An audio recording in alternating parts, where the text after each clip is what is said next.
As quilters, it's such fun to quilt for each of the holidays and the different seasons of the year. There's so many beautiful fabrics available, and Christmas is especially wonderful with all the different fabrics to choose from, not to mention all the gifts you can make and the decor for your home, and that's what I've been busy doing. I'm Leah Louise from Inspired Quilting by Leah Louise, and I want to share some quilting tips with you and how to make a festive Christmas border. Maybe you have a panel, or you've made this sweet little Christmas tree, this curvy log cabin, which there is a video previously on how to make those blocks, but it's a wonderful little tree, and you put a great border on it and it makes a perfect wall hanging. Or you can make it larger as a quilt, or you can use your favorite Christmas panel. Whatever you choose, make a fantastic border to go with it. And that's what I want to show you here today, is how to make a patchwork border. I used a lot of jelly roll strips and finished it up in the border, and then what was left I used for the binding, so it all works out really well. And what I'm really excited about is the backing. There were so many squares left over, I put a strip down the back, but I also use fusible fleece on this. Have you tried that yet? It's a wonderful option. But let's go ahead and get started. I want to share this with you so you can see this. And please don't forget to subscribe and give me a thumbs up. Let's go ahead and get started quilting. My goal here is to make a tree trunk for my Christmas tree. It needs to have something to stand on. So what I did is I cut a piece of background fabric in a strip wide enough to make the quilt size what I need, so I get the finished dimensions that I want. And because most of the blocks, I think all the blocks actually, are 8 inches wide, I cut my tree trunk 8 inches wide just to kind of carry and balance that. Now what I'm going to do is I have this piece cut, again 8 inches wide, and I'm going with 6 inches because that's the size strip that I need. I'm going to come just to within a quarter inch up here, so that I have my seam allowance all figured out and taken care of. And then I have extra down here, and I'll trim this off after. But what I'm going to do is some raw edge applique, and basically it's just straight stitching with a cut edge. So these pieces have all been cut, and you can see there's some threads there that are loose on the edges, and that's what I want. So give us a little dimension. So I have this as a background, and I chose this because there's a lot of different sort of earth tones. There's some browns and some tans, a bit of green, some very dark browns. I'm not quite sure how this orangey salmon fits in there, but I'm okay with it because it's also in this brown, so it works. Now, I cut this 8 inches across, so 8 pieces of 1 inch strips will fit. So every other one I made 7/8. So that way there's a little bit of space between each one of my my strips. And I do that intentionally. Now the first strip is going to go all the way to the edge. And I'm just going to sew about 1/8 of an inch in. I'm not going to go right on the edge because I want those edges to fray up a little bit so that I can see through to the back. I want to create bark, sort of, as best as I can. That's a little too close to the edge. And I want to start my stitching up here in my seam allowance so that it gets caught in there. And I am going to put my center point here where the needle is, just inside that fabric line where the edge is. And I'm going to go down to the end. Now this is incredibly forgiving. You don't have to be precise by any means. So I'll come down to the end. I'm just going to sew off the edge because this is the part that'll be trimmed off after the fact. Now by placing these pieces on the side, that works out really well because then I can just grab them as I go, as long as I don't stab myself with a pin. Okay, so I'm going to come in now and do the other side of this one. same thing. Just come all the way down. And it's starting to want to bow in. So I just, lifted it, moved it over with my finger. Now, when I do this on big pieces, I will do one of two things. Well, actually, primarily what I do is use Steam-A-Seam 2. It's a great product, and what you do is you press this on, and it adheres to the back with just finger pressing, and then you peel off the back strip, and then it's sticky on both sides, and then you can put it where you want, and it's going to stay put, and that works out really well. But it also makes the piece a bit stiffer because you have that extra backing on there. Not hard stiff, but just more firm. And for wall hangings, that's perfect. And I could have done that here and just chose not to. All right, I have to remember I want to start up here in the seam allowance so that I get my threads caught when I sew the seam, but they all kind of overlap each other and tie each other down.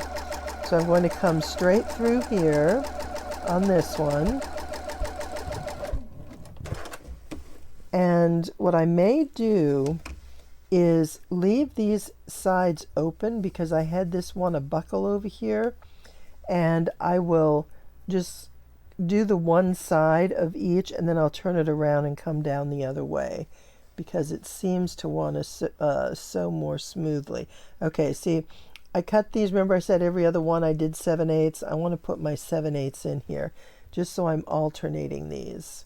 And because the blacks here are together, I don't want them to look like a continuous piece of fabric. So I'm going to kind of flip that around. All right, so I'll do this side here. And remember, start in the seam allowance. For some reason, I'm just not remembering that part. Okay, so we have that one.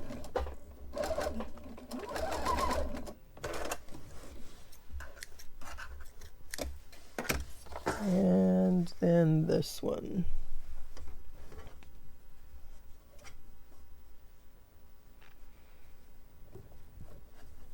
And what I did here intentionally is this had the black on one end, and I put the black here on the other end. Just so that, like I said, I don't want everything lined up like soldiers. I want things to kind of mix between. All right, so come straight down here, and then we're going to pick up the other side.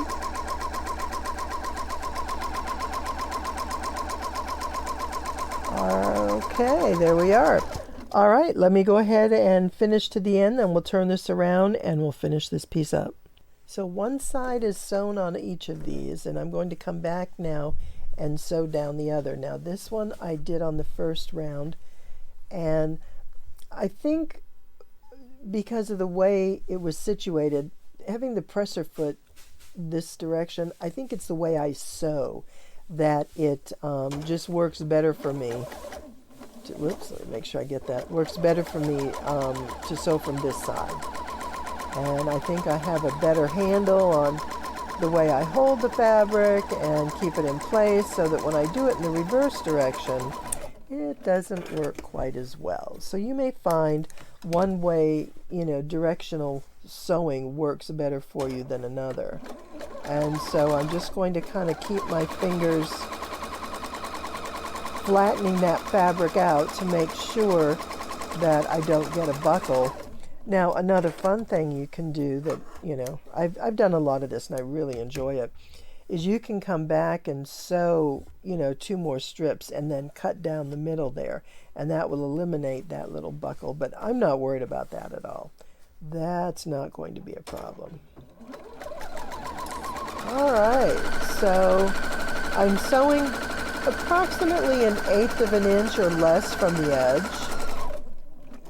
And once I finish all the strips, I will trim this top piece up here, this is going to be my 1/4 inch seam that I attach to the bottom of the quilt, because the bottom of the quilt right now is simply the lower edge of the tree.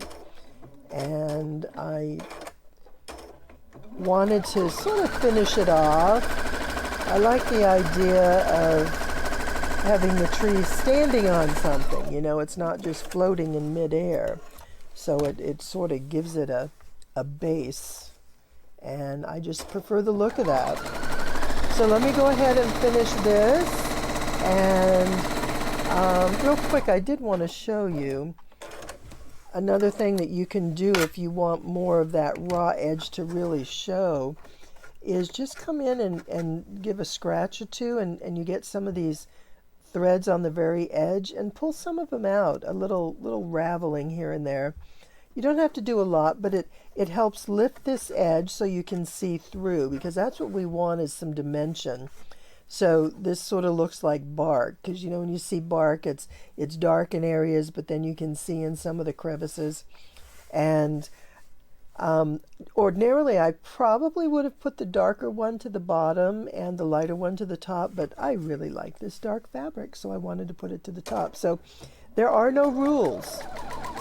It's your quilt, it's your rules, so you make it the way you want it.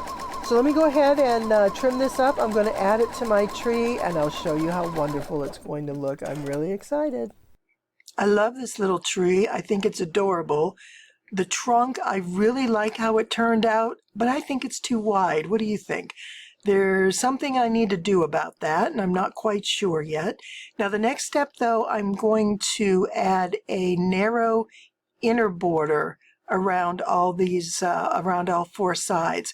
And it's going to be a red, not quite the red like this, more of a burgundy, kind of tone things down, and then we'll get into the border. But I just wanted to show you where we are at this point. After getting my tree trunk sewn, I added this, I sewed a 2-inch strip, so it'll be a 1.5-inch border all the way around. And I made it a little wider than I wanted it, so I'm thinking 1.5 inch, maybe 1.25, but I may need to do some trimming, and I'll explain that when we get to the outer border, because that's going to be a little more precise, and this gives me the fudge factor I need to make sure everything works. But what I want to show you is the remedy for my tree. Now, I started out with my tree trunk here, and I liked it because it was 8 inches, it matched these, it balanced, but when you look at it, it was this really wide tree trunk on a short tree with a pointy top, and so it just was so out of proportion.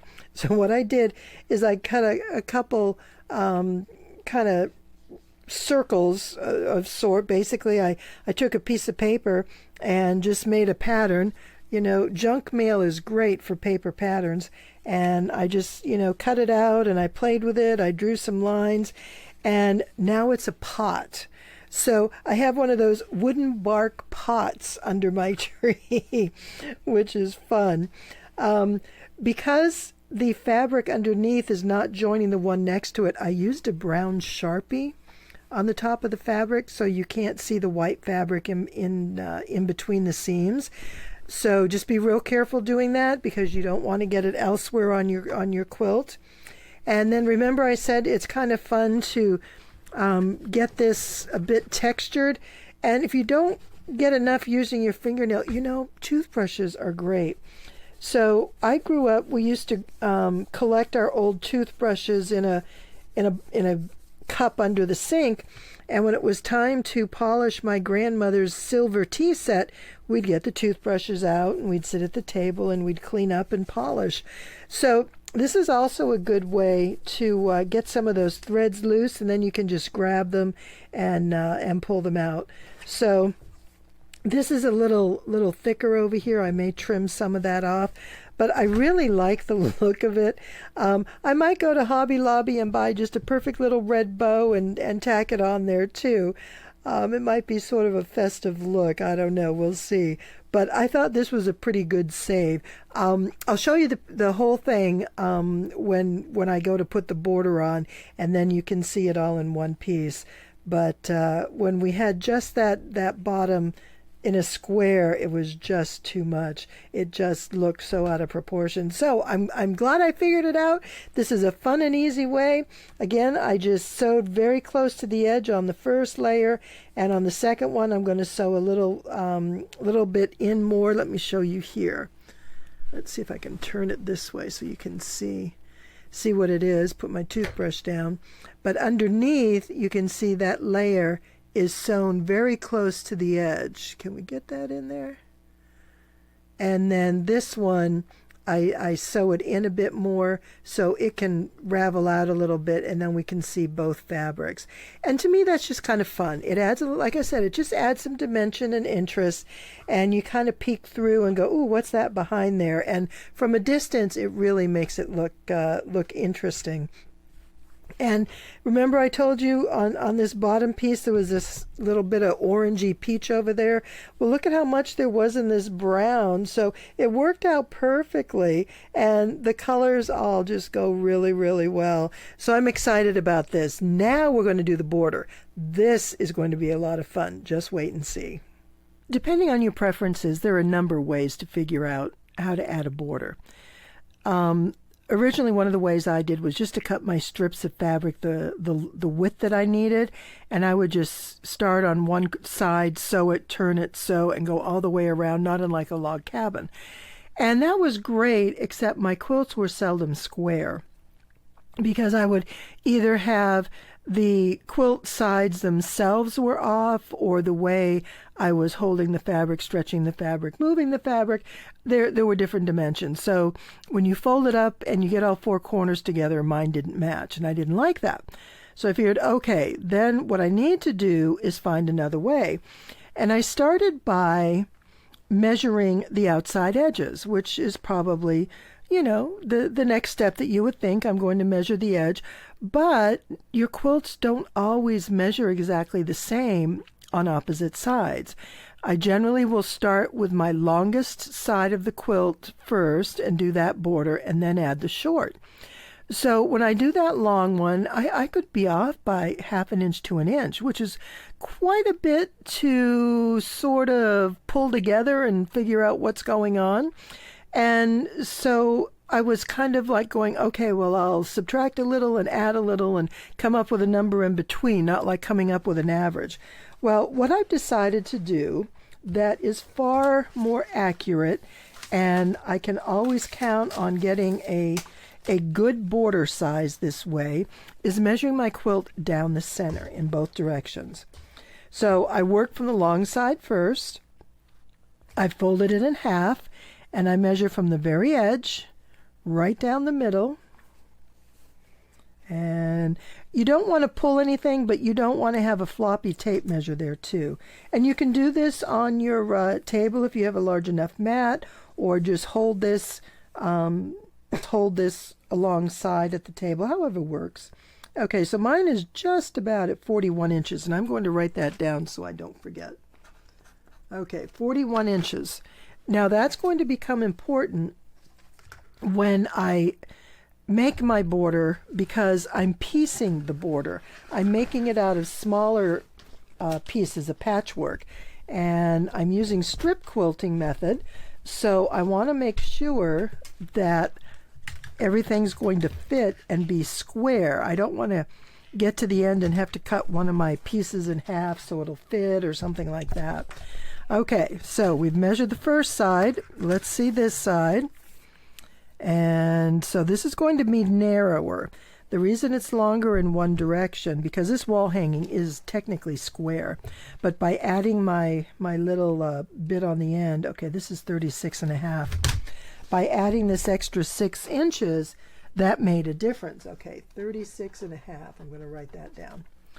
All right, now the reason this all matters is I'm going to put a border on here that's made with strips.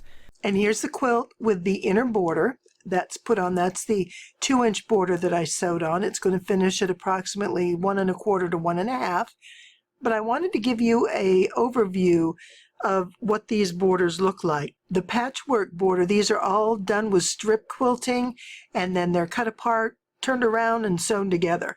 So I wanted you to see this before we go through the process so you have an idea of what I'm doing. I have a fun idea to make the border on the wall hanging, the Christmas tree wall hanging that I started a few videos ago. It's the Curvy log cabin. And what I want to do is create a patchwork on all four sides. Instead of going with a log cabin, I'm going to go with a square, like a checkerboard pattern. And the primary background is going to be this green batik. And I want this because there are so many different greens in here, from the really light lime greens to the very pale pastel green almost, to these dark greens, and then there we go, and then there's some blues.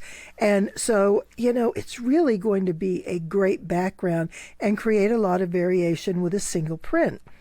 And then in between the alternating blocks are going to be all these leftover pieces from the jelly rolls that I used for my Christmas projects. I had a lot left over, and so what I've done is created some strip sets.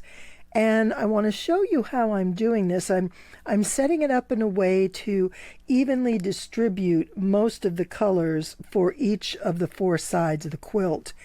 So the border will have the same amount, more or less, of reds and greens and golds and what have you. There'll be different prints maybe and different locations, which is fine, different placement of each of the blocks, but I want to have a variety.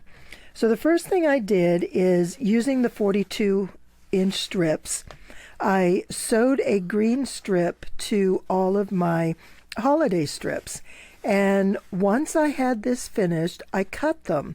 Now, what I did, because it's a 42-inch strip, I can get four 10-inch sections out of each of these. And that's going to give me 4 blocks of each color. So that's going to work out really good. Now, what I actually did is I cut them at 10 1/4 inch. And the reason I did that is because I'm going to strip piece these, and that extra 1/4 inch will allow for any fudge factor, for any shifting in the fabric. So once these are done, the long strips, I cut them into quarters. Each of these will then be divided into groups that will be distributed around each side of the border. So let me show you what I'm talking about. So this group, and again, green is the constant, it's my background. So I had 1, 2, 3, and 4. And then the next group, I have 4 different strip sets, and I'm going to put these together. And so each of these are being spread out. Now, since that's a white and a red, I want to put this white and red rather than have 2 reds and 2 whites. So I want to, balance it a little bit. So what do I have here? So I have, this one has some greens. This one has reds, and that I think we'll put there. And let's put a white one here. Actually, I'm going to put the whites here, and I'll put that gold there. So here I have 1, 2, 3, and 4. Now, when you get to the end of your strip, after you cut the first 3 at 10 1/4 inches, you're going to have a 10 1/4 plus an extra piece, which will give you one more 2.5 inch square. So I just left those, I left those on there. And let me spread these out just a little bit. So I'll put this here, and I'll put one of these here. We'll put that one there, and this one here. So now what I'm going to do is I'm just going to hold this one aside. It's sort of the odd one, and I'll use that to fill in later. Is I will take these strips, and I will probably cut this one down to the 10 1/4, and then I'll start piecing them together. So I would take, say, this one to the top, and then place a gold one in there, and then another white one, and a red one, and then I can, put this in here somewhere as well. And it's going to depend on the mix of fabrics, because I still have this other red one to put into each group. So once these are spaced out, I'm going to sew these together. And then what I'm going to do is cut them into 4 strips. And what that does for me is helps me to piece my border with pre-sewn strips that I can then just put together easily to go around the quilt. And then I will kind of space these out so these 4 aren't all going to be together, because I don't want the same fabrics in the same order all in the same place in the quilt. I want to spread it out a little bit so the colors get mixed up. So that's where I'm heading here. So I'm going to go ahead and sew some of these together and show you how this is going to work. This is a really quick way to make a border. First off, you're using your scraps. You're using leftover strips. I used yardage for this background. You can just go through and pull a bunch of green scraps. But because this was such a perfect match with the quilt that I'm doing, these colors worked great. I just went ahead and cut strips of that. So think about this the next time you need a border and you want to do something colorful, bright, something that's going to contrast to what else is going on in the quilt. This is a lot of fun. This is also a great way to use up extra fabrics on your quilt back. You can put in some strips of these as well. But right now, let me go ahead and get started. I want to piece some of these together and show you what it's going to look like.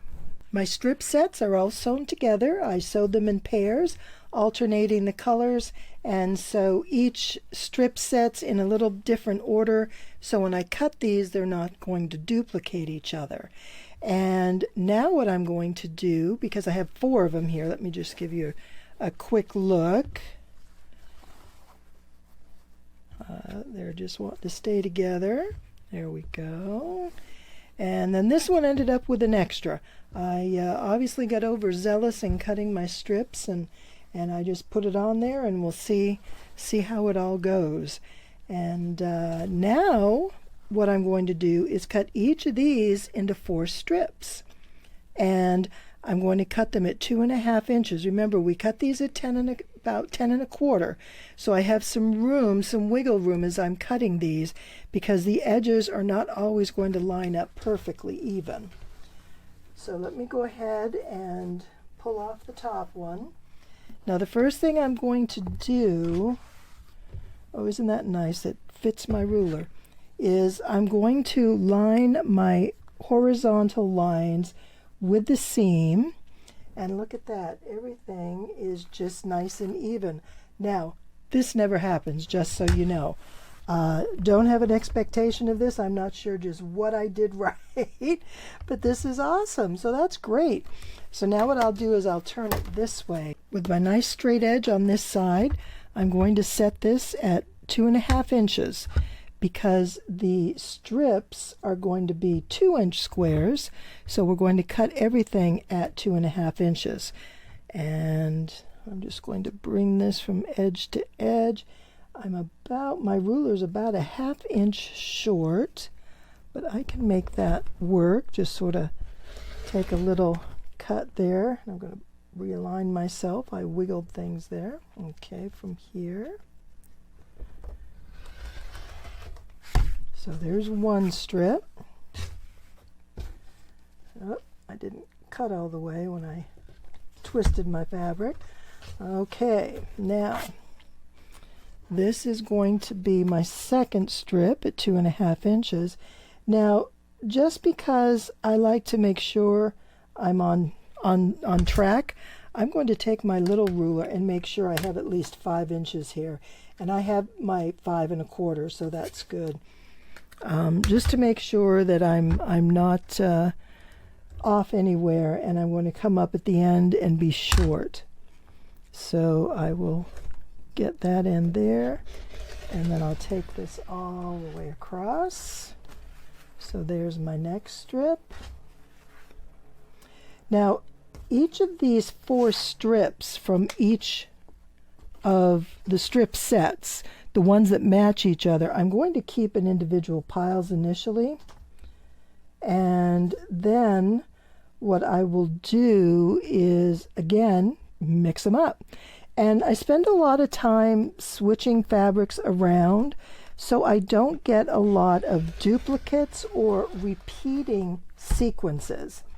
So I don't want this to be in a block next to each other where you can see, and you know, with as many fabrics, that really isn't noticeable, but it's a thing for me. So I just need to, you know, set them aside and mix them up after, and I'll show you what that step is. And again, there are so many different ways you can do this, and I probably go to a little more trouble with the way that I set mine up, simply because, you know, I want to have that, what do we call it? Oh my goodness.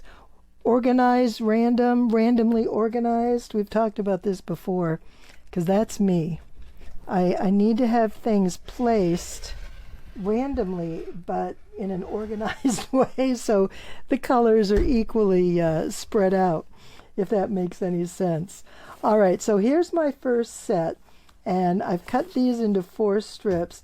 And then what I'll do with this is I'm going to set this aside, and once each of these are all cut in the same manner, I'll start putting my my border together.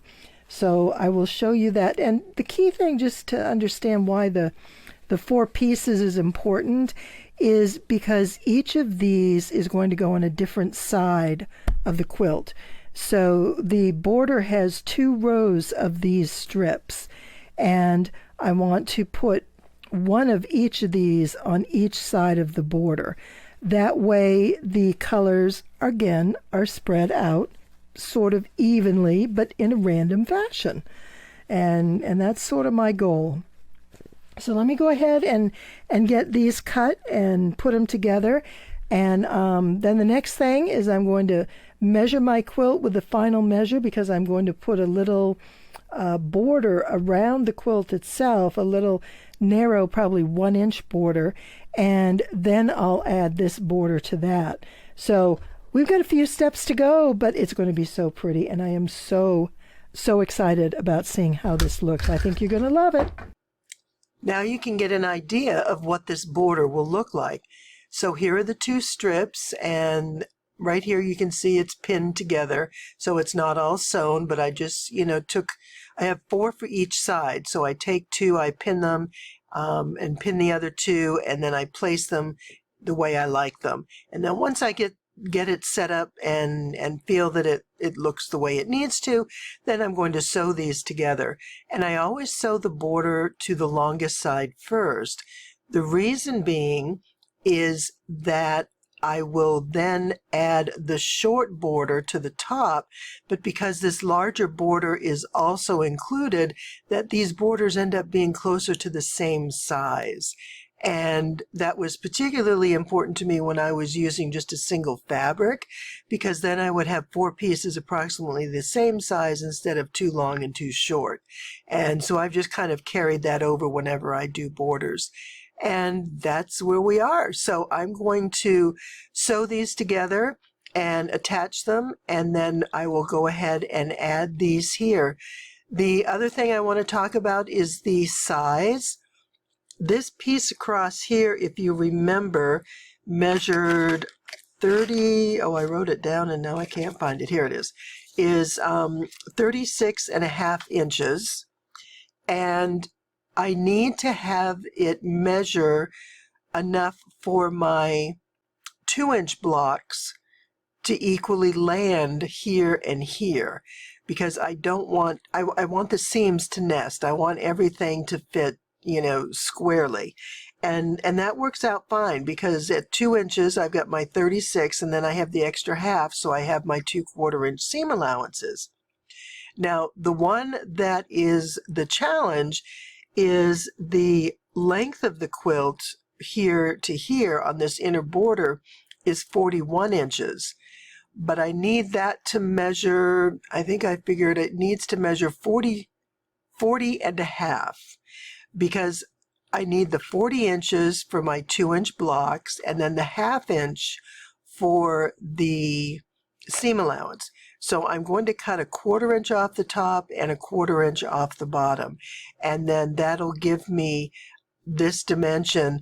You can see I've lined these blocks up here, and if you follow it down, it doesn't line up on the bottom. See, I've got that 1/2 inch down here. And so that's what I need to take care of. So I'll trim the top and bottom.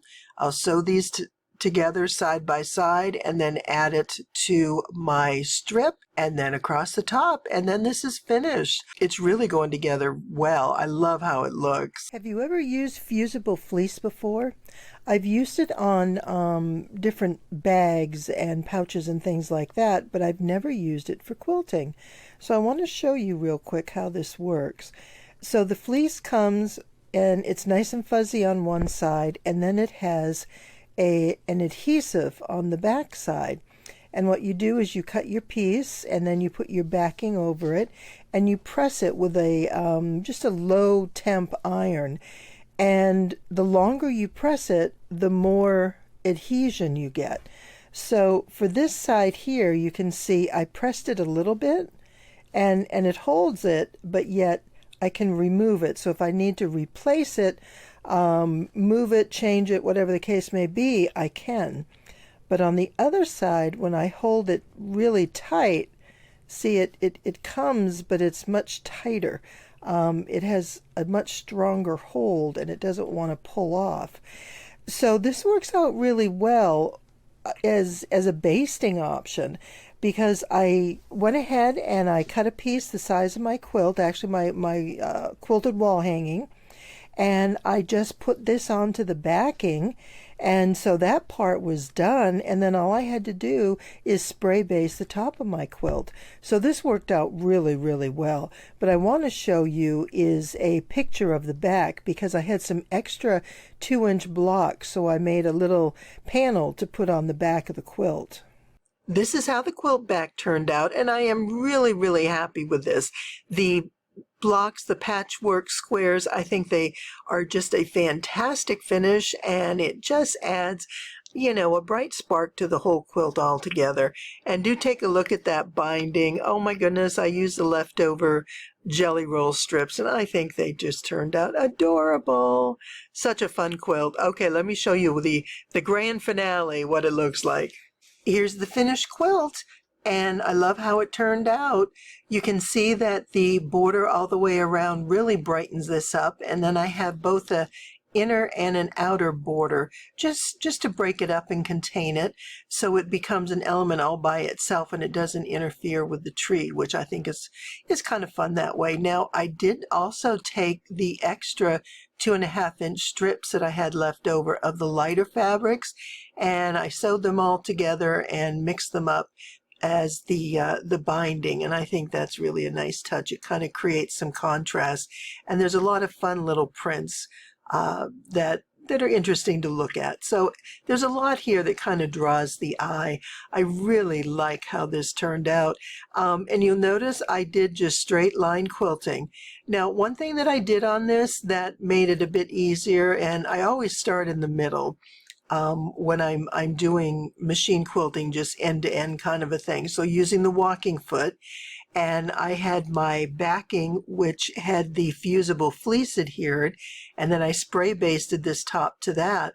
And I started in the center, and I just sewed a straight line from one side to the other. And then I spaced it out every 3 inches, all the way to each edge. That just helps me to get my bearing and to work across and get everything sewn together. It's almost like basting it. And then using my guide, I was able to get nice straight 3-inch columns of quilting. After that, I took the guide out, and I just kind of eyeballed through the center. You can certainly keep the guide on if that's easier for you, so that you can measure equally. But I just did some straight sewing in between, so it all went very, very quickly. And I like how it turned out. It's a sweet little wall hanging. Now the last thing I'll do is I'll put a hanging tube on the back and see where I'm going to put it and how I'm going to hang it up. So there you go. I hope you have an opportunity to play with one of these kind of borders and dress up your quilt, whether it be a quilt or a wall hanging or a placemat. It doesn't have to be big or a lot, but it's just a fun finish that really adds a festive touch to whatever it is you're making. So I hope you enjoy this. I'm so glad you're here with me today. Thank you for joining me. And as always, I appreciate you being here. Please subscribe, don't forget, and give me a thumbs up. Happy holidays.